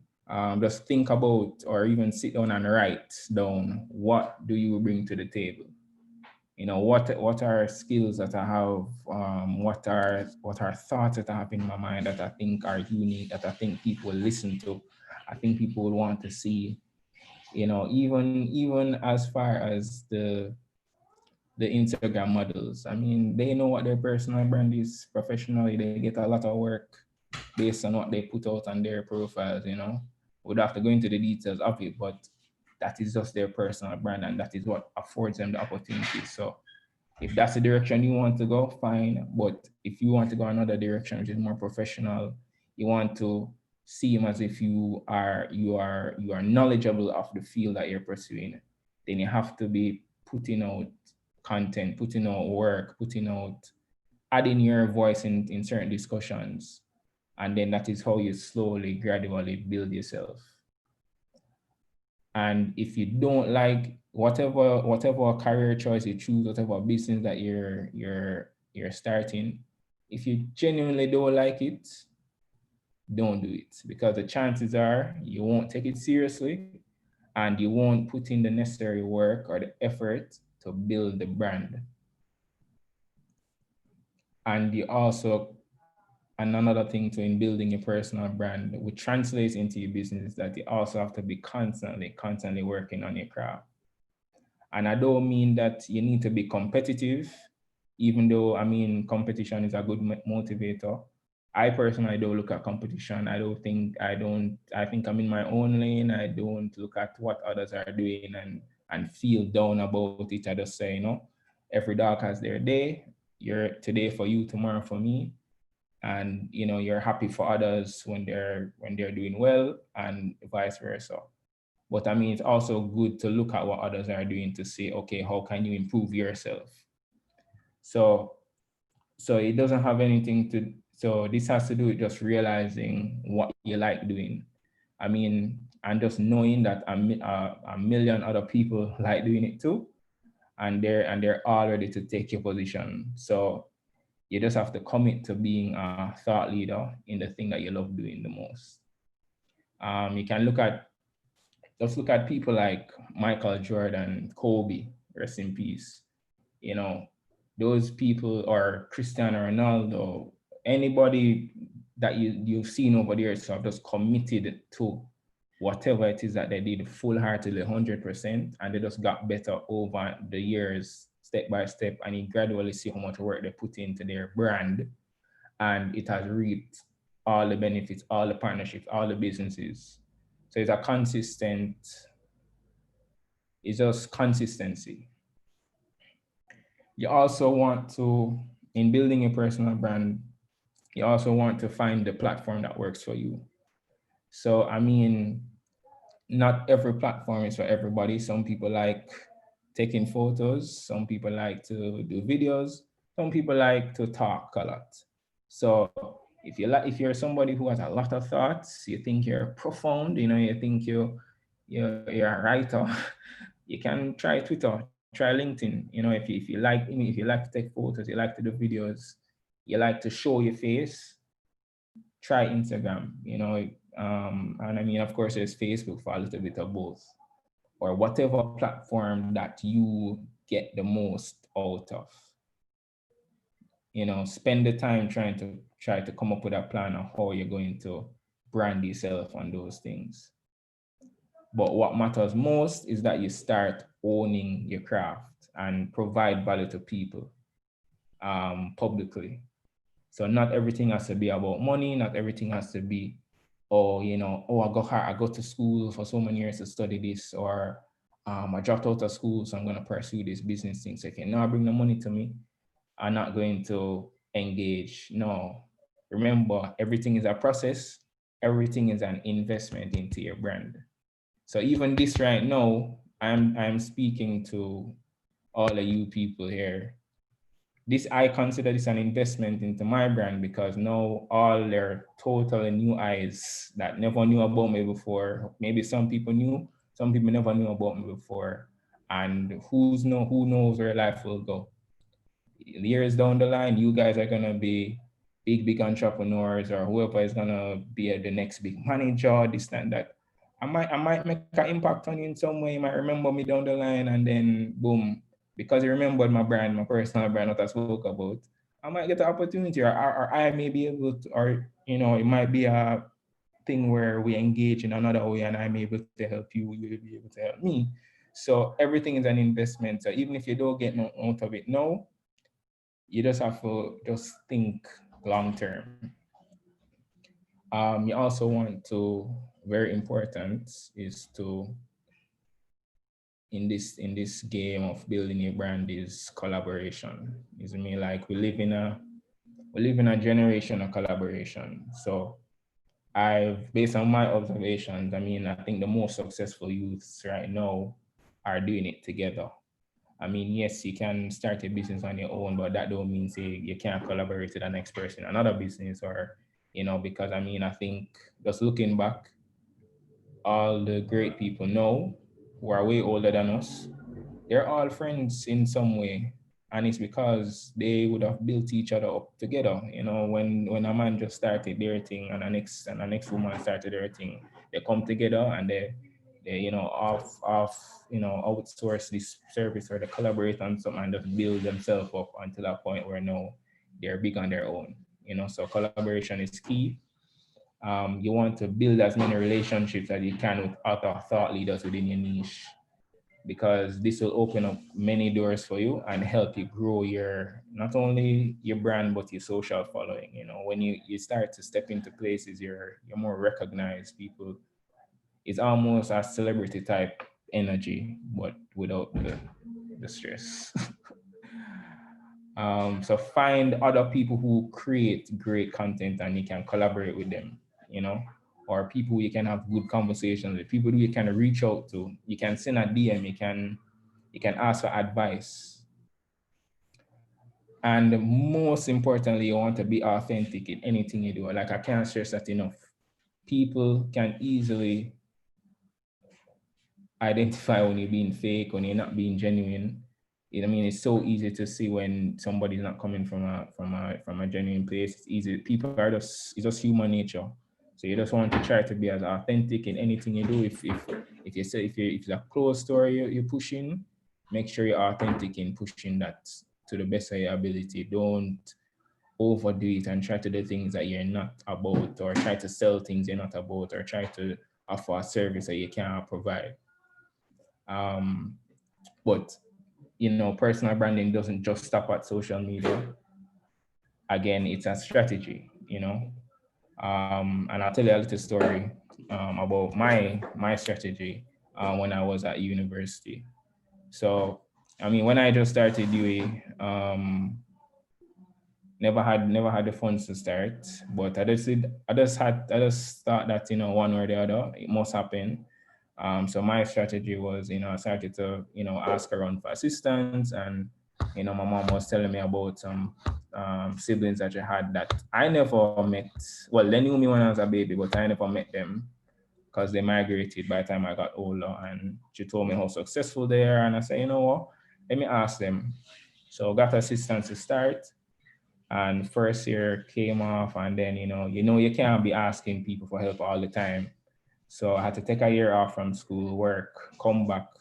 Then I had to get a student loan, and I said to myself, all right, cool, getting a student loan and taking all this money, what am I gonna do to make the best of the time there, and try to just make sure that when I'm finished, I'm not struggling for no opportunities. So I look at, identify what I do, and I say, all right, I study marketing. Where is the marketing stuff at school that I need to be a part of? So strategically, I joined the marketing club because, I mean, why not? What else is there to do? Joined the marketing club, and my goal was to get on the exec so that I could rub shoulders with the corporate brands that they had sponsoring them. Because I knew that if I can call John Brown on the phone without having to send a bag of email, whatever, when I'm done with school, it's a simple call back to John Brown and say, John Brown, I'm done with school, send in my resume for opportunity.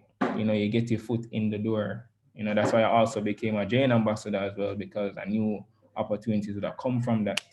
So it was a strategic, and I was just enough. I was involved. I was joined at any activity. I was the first person to go. I never care who laugh at me. I never care who said this, you enough anymore. Ways that do all sorts of things, because I knew the end goal was I wanted to build my brand. I wanted people to know it, because when I just started UE, nobody never knew me like that. I was just a youth who wear glasses, who was cool, yeah, and have my like a high school friend them, but that was about it. But again, it's just a strategy.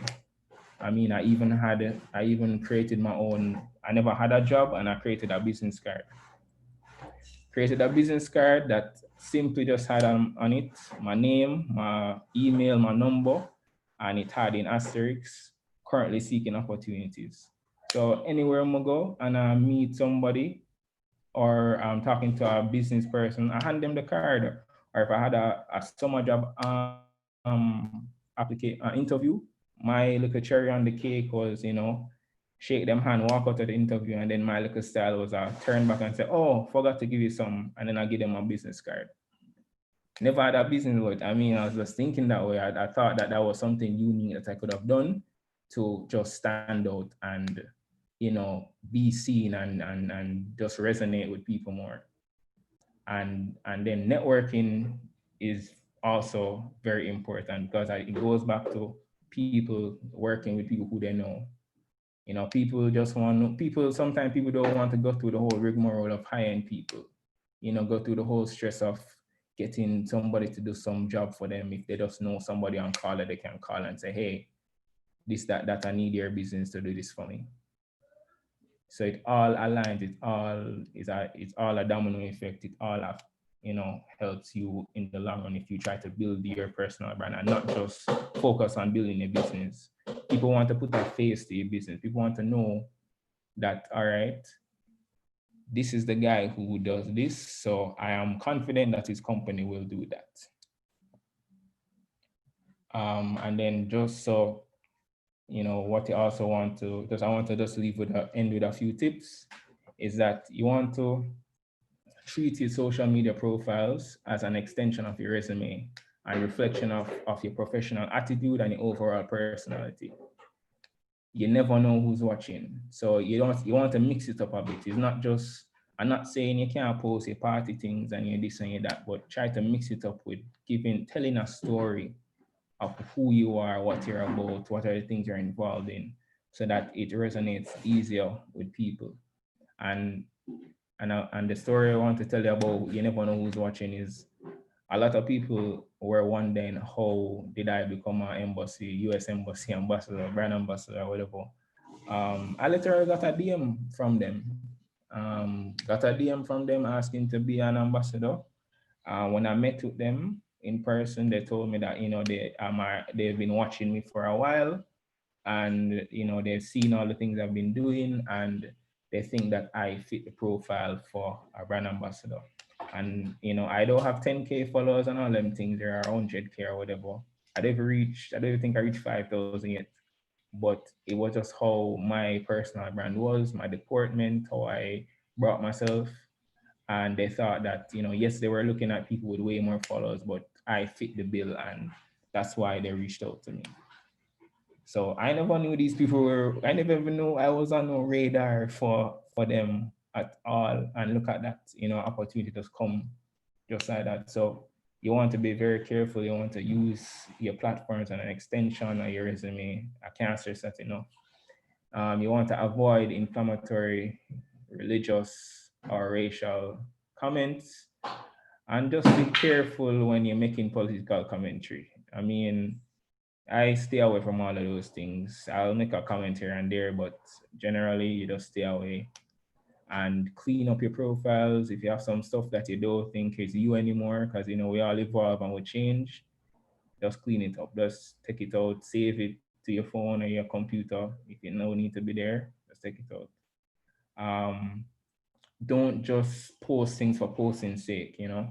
We often fall into this habit of wanting to share every single thing we come across. Sometimes take a step back and ask yourself, is this worth sharing? What is this gonna do for me as well as the people that I'm sharing it to. Um, and just try to be positive about anything that you put out there. Exercise more thought in the things you post or engage with. You don't just be impulsive. Study the latest platforms. My rule of thumb for posting is if it isn't adding value to anyone, I don't post it. That's simple and plain. If I know say it's not gonna educate, entertain, or empower anybody, the 3 E's, I'm not posting it. That's just my simple rule of thumb. Because I mean, there are different type of people for different things, but that's just my rule of thumb, and that's what works for me.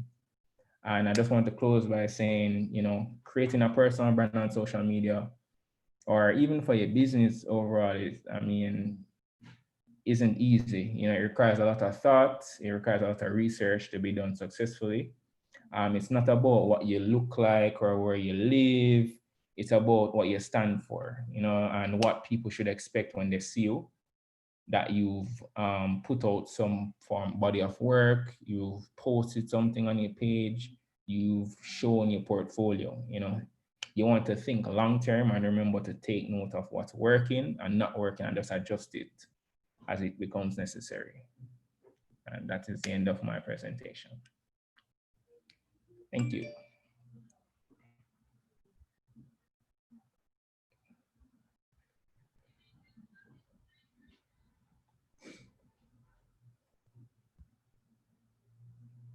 Yeah. Hello?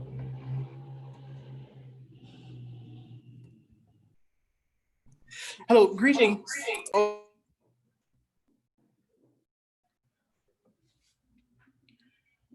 not hearing anything. So sorry about that. I was having a problem on muting, but thank you so much, Sir Grant. We really do appreciate your presentation. So I'll now be opening the floor for some questions. I see a few here in the chat. Hold on, let me just open them in a second. All right, so one person is asking, is it better to focus on one platform or to diversify? There's no clear answer for that. It's really preference. I mean, for me, I am on several platforms. I'm on LinkedIn, I'm on Facebook, I'm on Instagram, I'm on Twitter. I'm on Snapchat too, but I don't use it that much. It's just what works for you, Where's your audience? Where do you get the most reactions? Where do you get the most engagement? What are you trying to show people?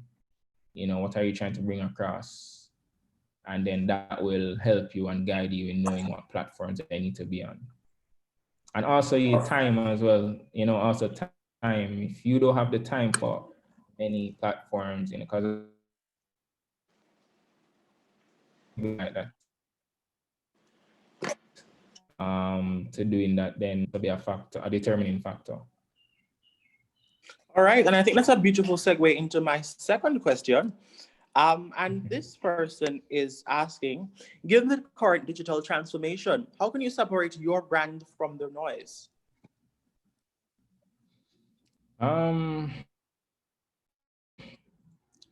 Well, it goes back to our topic, it goes back to my personal brand. I think that's what makes me unique, is what people know me for, or is what people know that I can bring to the table, and just the work that I've done, the companies I've worked for, the brand that I've worked for, just my portfolio over the years, it speaks for itself. So it's really you're the unique, I made a tweet the other day that, everybody is doing the same business or doing the same thing, but you haven't done it yet. So just remember that you are the differentiating factor. So even if a man is doing the same thing as you, they're not you. You might bring something different to the table that they don't bring. You might have contacts that they don't have. You might have resources that they don't have. So you are your differentiating factor.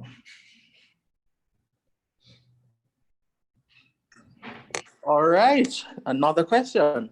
This person says, is it better to collaborate within your industry or to extend to outside your offering? So is it better to collaborate within your industry or to extend outside of your offerings?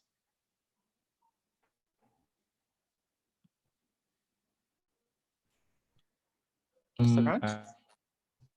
Fan side, simply because, hello? Are you hearing me? I'm hearing you now, yes. Okay. You can outside a few days.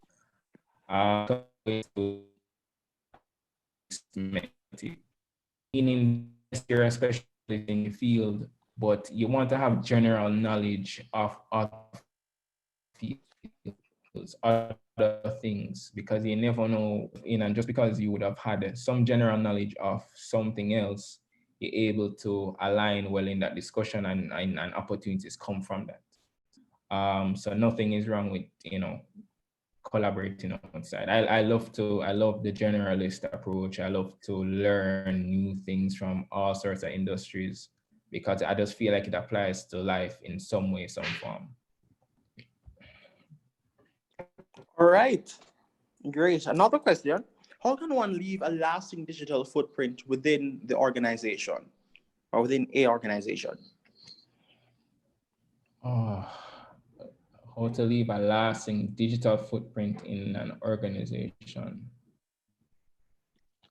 Is that for your business or for somewhere that you work for? Perhaps you can answer them both. I'm not sure.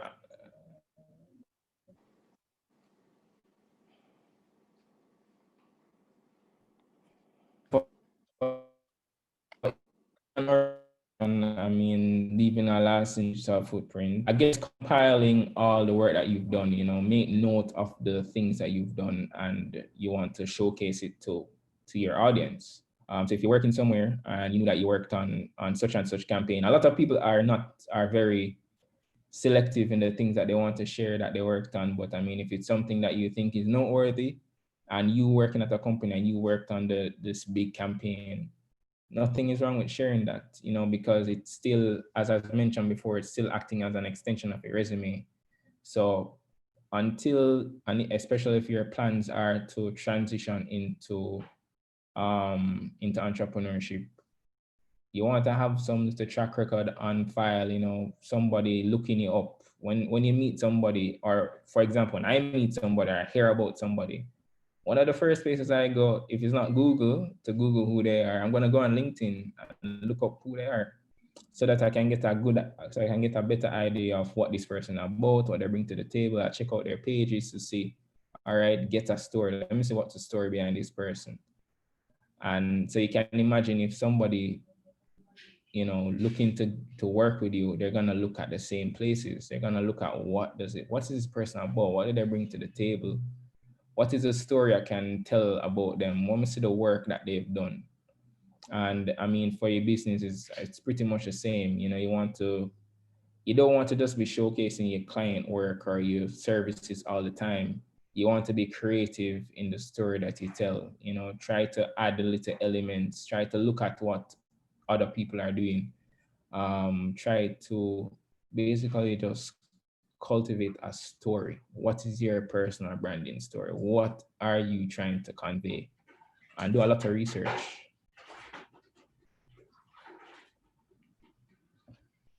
Yeah, that's it.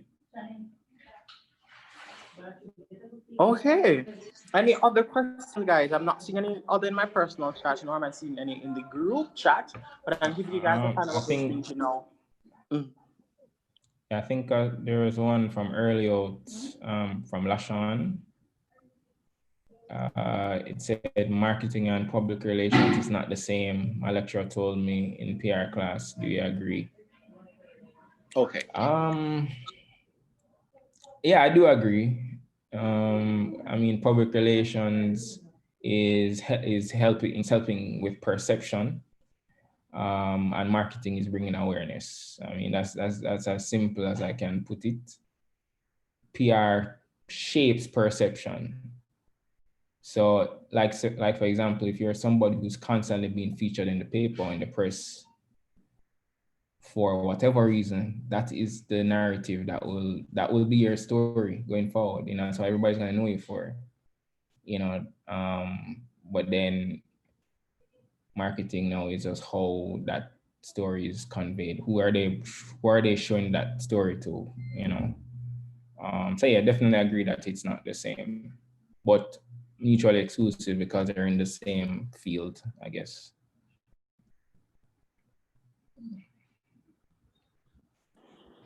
All right. Thank you. Let us see. Do I have any other questions? No, I'm not seeing anything else. But guys, please feel free to pose them before Mr. Grant ends his presentation. Mr. Grant, I'm not sure if you have any activity you want them to do, or is this it?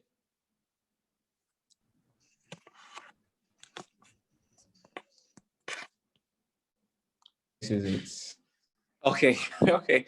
No problem. So in the interim, guys, please remember to just drop them there if you have any questions. Also, remember that Mrs. Bailey Gordon had asked us before to type in those 2 apps that we'll be using and why. So if you could do that now, that also would be good. I also want to use this opportunity to again pick up one of our sponsors, Co-work.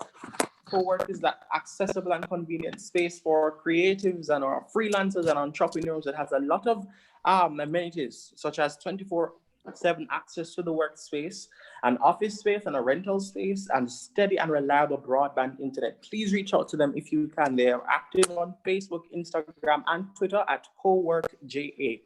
So any other questions, guys? Just make sure this is a forum that is not one that happens often. So if you have any questions or presenters don't bite, please go ahead and ask any questions that you may have. Also, guys, I'm just letting you know it's okay to share my email for those that may have a question. I'm not that great at WhatsApp. I would prefer an email. So I'll write my email in the chat. Lastly, I know, by the way, Mr. Nunes, I know I was only correcting Marlene to say Mrs. Bailey Gordon. I assumed we would have been calling me Shawnee. We're friends here. Noted. I was only correcting Marlene when she was doing the the introduction. It was all good and dandy to call me Shawnee. I don't mind at all. That's my name. All right. So guys, Sean will leave her contact information in the chat. And I hope that Carl can do the same as well, if he doesn't mind. So we can have contact information for him and your business as well, Sean, if you don't mind. So we have some, although I see it's in the domain name, so never mind. So I'm sure you guys don't mind leaving contact. So for students here today who don't necessarily mind reaching out to you, that would be good as well, so they can get additional information. Guys, just wrapping up now. Any questions that you may have? So I see Sean Neil and Mr. Grant leaving their information there.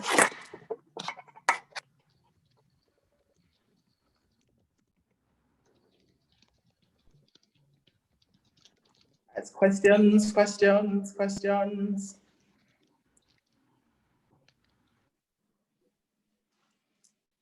Carla, that was a great presentation, by the way.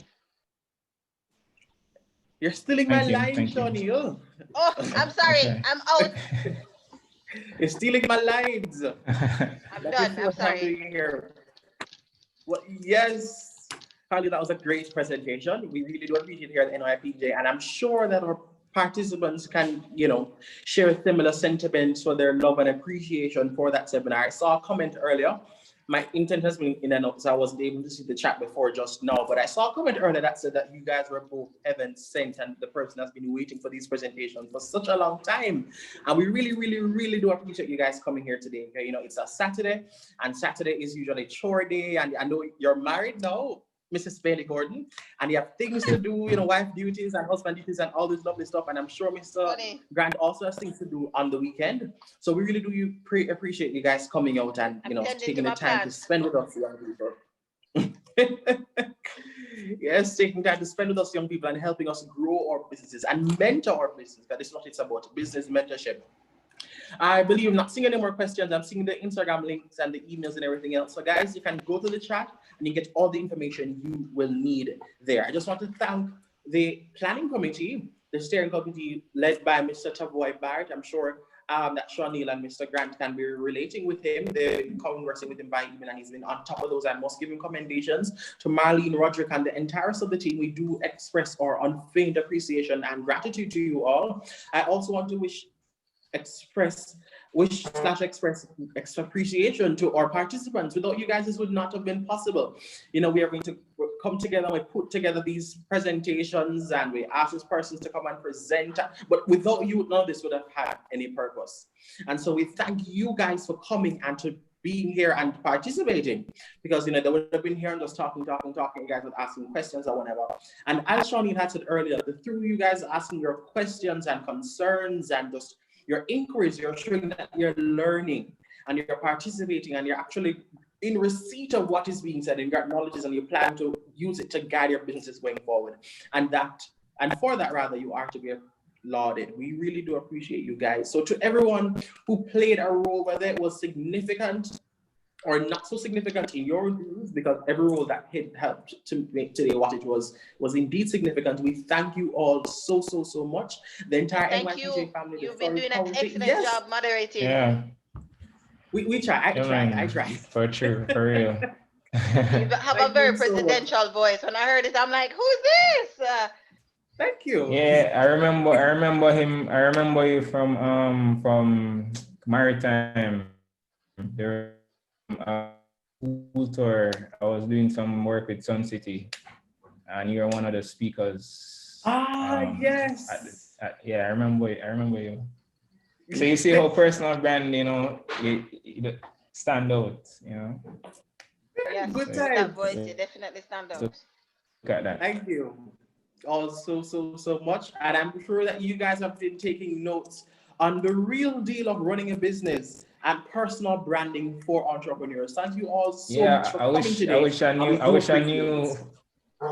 knew Shani was on another coming for her full presentation. Well, I'm not sure if just the little stuff that I caught. Yes.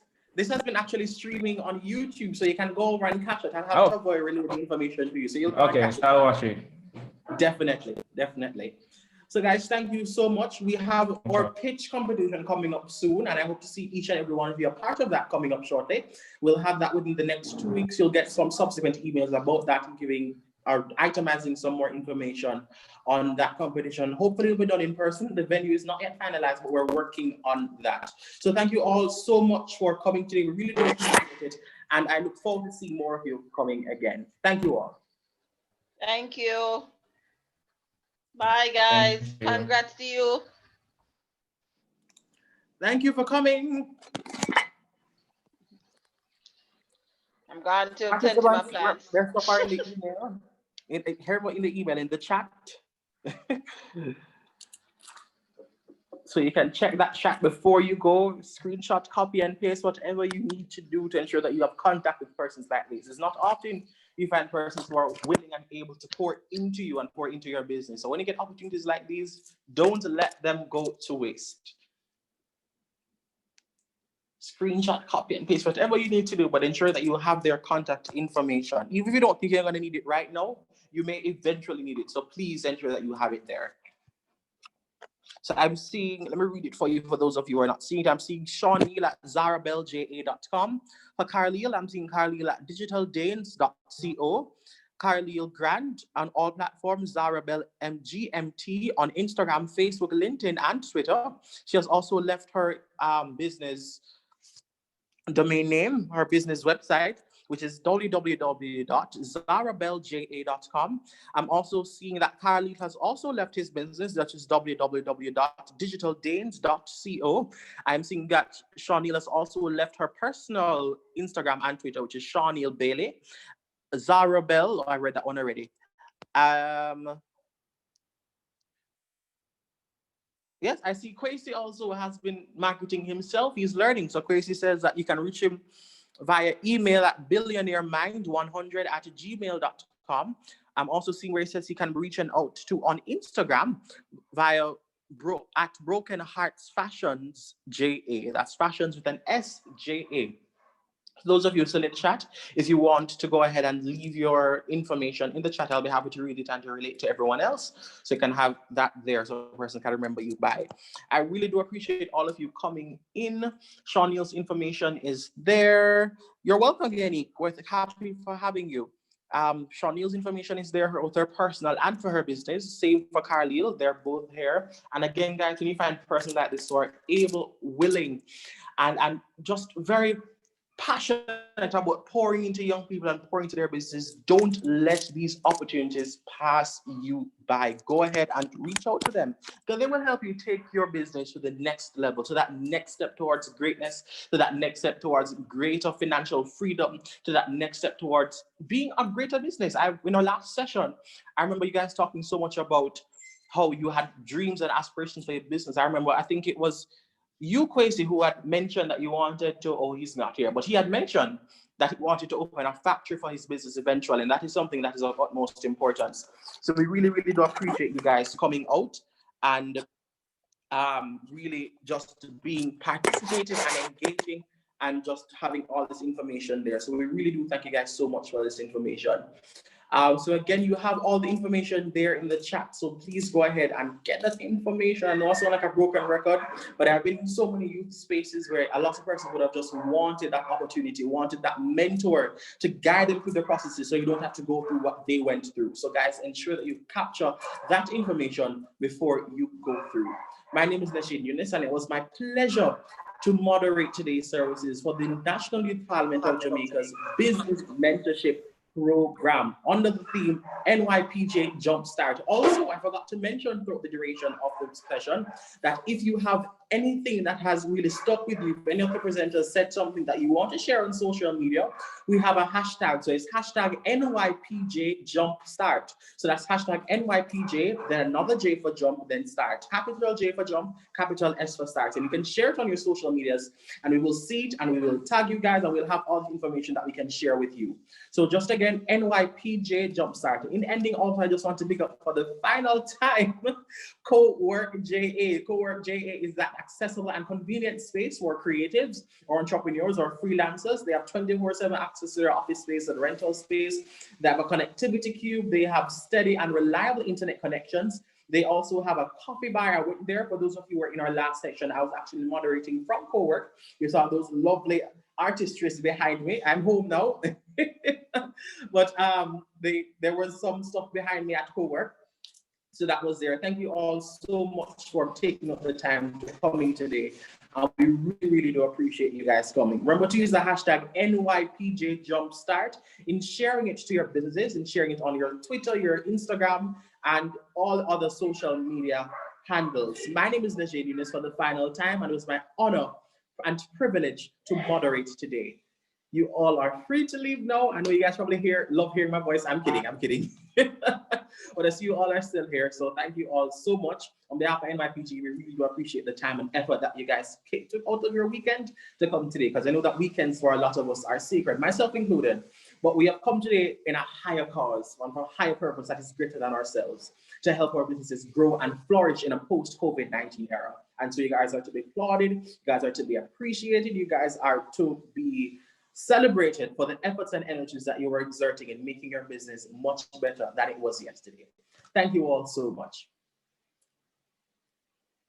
And thank you, Kimon. Thank you, Kimon. So I see that it's news now. Thank you very much.